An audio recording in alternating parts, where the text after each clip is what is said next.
আজকে আমরা কথা বলবো ক্রিস্টোফার মার্লোই সম্পর্কে।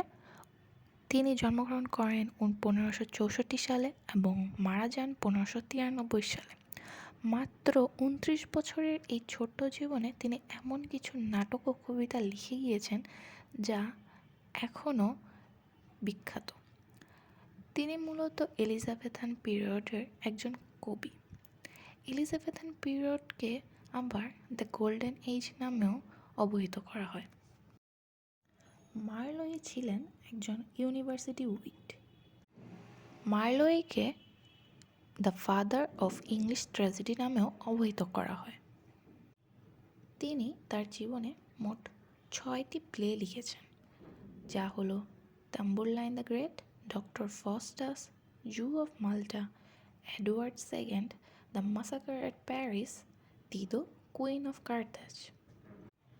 এবং 2টি কবিতা হলো the passionate shepherd to his love, hero and Leander. Christopher মার্লোয়ের টাম্বুরলাইন দ্য গ্রেট মূলত তৈমুর লংকে নিয়ে লেখা, যিনি ছিলেন ইতিহাসের একজন বীর যোদ্ধা। আপনারা যদি আরও কিছু জানতে চান ওনার ব্যাপারে, তাহলে এই 2টি ভিডিও দেখতে পারেন। জু অফ মাল্টায় মেইন ক্যারেক্টার হচ্ছে বারাবাস, যিনি একজন ইহুদি ছিলেন এবং তিনি উচ্চ সুদে মানুষকে টাকা ধার করতেন। এই গল্পটি থেকেই মূলত শেক্সপিয়ার লিখেন দ্য মার্চেন্ট অফ ভেনিস। আমরা যারা আমাদের ছোটোবেলার পাঠ্য বই পড়েছি, সেখানে আনন্দ পাঠে কিন্তু এই গল্পটি ছিল। তাই আশা করছি আপনারা এই গল্পটি জানেন, না জেনে থাকলে পড়ে নিতে পারেন। ডক্টর ফস্টাস, এই গল্পের একটি খুবই জনপ্রিয় কোট হচ্ছে sweet Helen make me immortal with a kiss. এই গল্পের মেইন ক্যারেক্টার হচ্ছে ফস্টাস এবং এখানে শয়তানের দাস হিসেবে একটি চরিত্র আছে যার নাম মেফিস্টোফেলেস।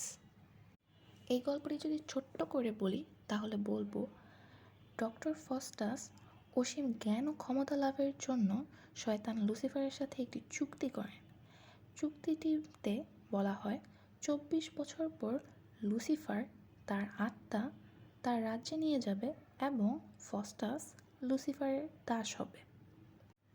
প্রথম দিকে ফস্টাস ক্ষমতা পেয়ে গর্ব অনুভব করলেও শেষের দিকে অনুশোচনায় ভুগতে থাকেন এবং তিনি ঈশ্বরের কাছে ক্ষমা চান।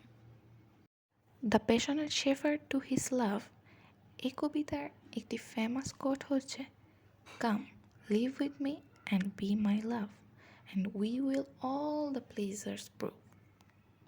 That's all for today. By.